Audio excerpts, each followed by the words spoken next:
Hey, welcome to California in Focus. This is your host, Kenneth Schrupp. I'm here with Dave Mason, who has a story here today about how the U.S. senators from Florida and Wisconsin have started an investigation into the devastating Palisades Fire. Please tell me more about this. Yeah, so U.S. senators from Florida and Wisconsin have launched a congressional investigation into the Palisades fire in Los Angeles. As you know, it was a devastating fire that burned 23,440 acres between January 7th and 31st in the coastal Los Angeles neighborhood of Pacific Palisades. It resulted in 12 deaths and the destruction of more than 6,800 buildings, including homes, schools, and businesses. In fact, with my story on the Center Square's website, we ran a picture of what remains of an elementary school. And you can just see that it's just down to the sheer frame of it. So there is questions about, why were fire hydrants, not properly pressurized? Why was a reservoir, the San Ynez Reservoir, which they could not access water to because it was under repairs because of a tear in the cover for it. And under state law, if you have a tear in the cover to the reservoir, you must repair it to avoid any contamination to drinking water. But the repairs were not completed. So here we are, the fire strikes, and there's a reservoir that's sitting empty. Fire hydrants are not getting enough water. So U.S. Senator Rick Scott, the Republican from Florida, and U.S. Senator Ron Johnson, the Republican from Wisconsin, said they're launching into it. Scott is doing it as the chair of the Senate Special Committee on Aging. He says, I quote this, on the day of the Palisades fires, reservoirs were empty. Fire hydrants went dry, and innocent people, including many vulnerable seniors, perished, while thousands more lost their homes, businesses, and everything they owned. Well, so Newsom had in January ordered an investigation. The city of Los Angeles is working on an after-action report. They're holding that report out of a request by the U.S. Department of Justice, which is conducting its investigation. So they want to wait until DOJ has completed its investigation, and they'll probably release the results together. Yeah, I conducted my own investigation into what happened before the Palisades, where I grew up, and I was there this morning, and I found that on the state's brush clearance and forest fuels management reduction website project, they show only a very limited, very small sliver of brush clearance they did next to the Palisades, where instead they focus on building this firewall between the Palisades and Brentwood.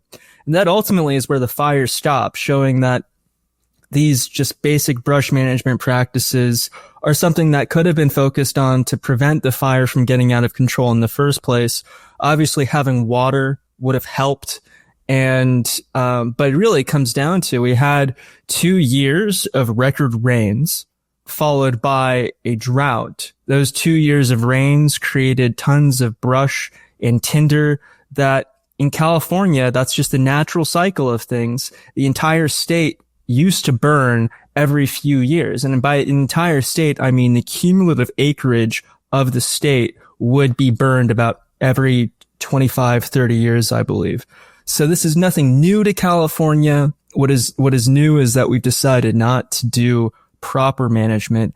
And when I look back into your report here, I see that you're talking about how slow it is for people who are rebuilding. Can you tell me more about that?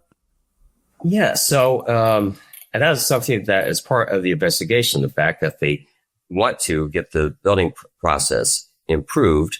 It has been slow. Now, Mayor Karen Bass says that she's trying to speed up the process, that they're trying to expedite it by having a library of pre-approved designs that people can pick for rebuilding and things like that. But who in the Palisades wants a pre-approved, off-the-shelf, Karen Bass approved house?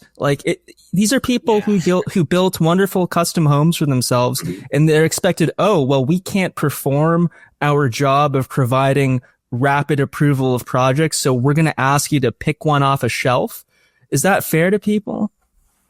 Well, if you spent a lot of money building a nice home there, and now you're forced to build something less distinguished, I think you'll probably be upset about that.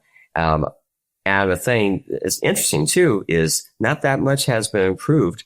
At the end of July, according to Mayor Karen Bass, they approved almost 300 building plans. That's not too many considering we're talking about a large area, large neighborhood. They said now her office says they issued the first permit 57 days after the start of the wildfires, which is more than twice as fast as permits after the Cap and Wilsey fires.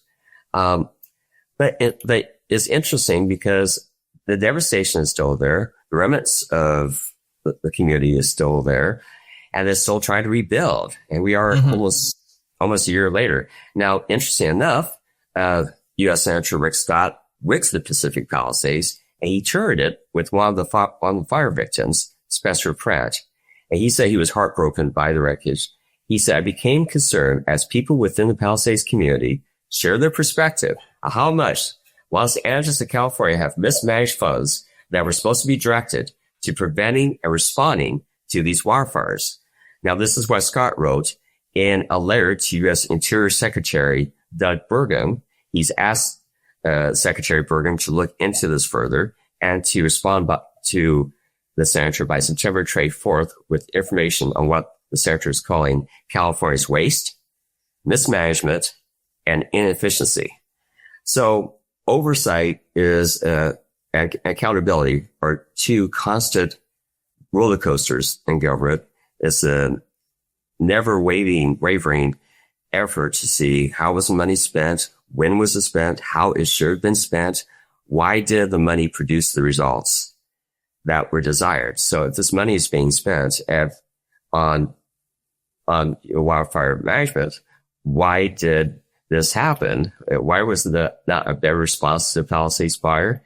And why have all these people had to complain about it?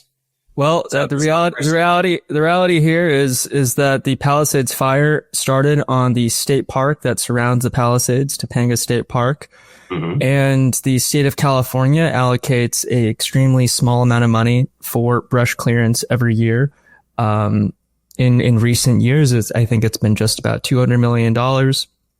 That's compared to the millions upon millions of acres in the wildland urban interface between where, wildlands are and where people live, which of course is not enough to treat even a small fraction of what is becoming tinder every year. So we have a growing backlog that gets worse and worse and worse without even being able to deal with what is turning into high fire risk areas each year.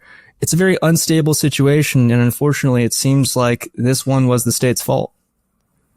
Yeah, the challenge with fire management is that you really need to be. I covered fires not just here, but I've covered fires in Santa Barbara County, which we typically have huge fires, constantly. I covered the Thompson fire, which ranged through Ventura and Santa Barbara counties. And the challenge always is: do you have enough water from the reservoir? Have you cleared the brush? Have you cleared out the fuel? Because as you said, we want rain. Rain's a good thing. We get a lot of rain, then grass will grow, brush will grow. That is fuel for the next fire. And so the challenge is to clear the brush and clear the fire out before all that. I can still remember covering the T fire in Montecito and other fires there, including I went to a person's home after the Thompson fire, and it's heartbreaking to see. And the problem with the Thompson fire was that it was followed by the Montecito mudslide. So here you had the fire had taken the vegetation and the roots holding the hillside. Then comes the devastating rains and everything comes down.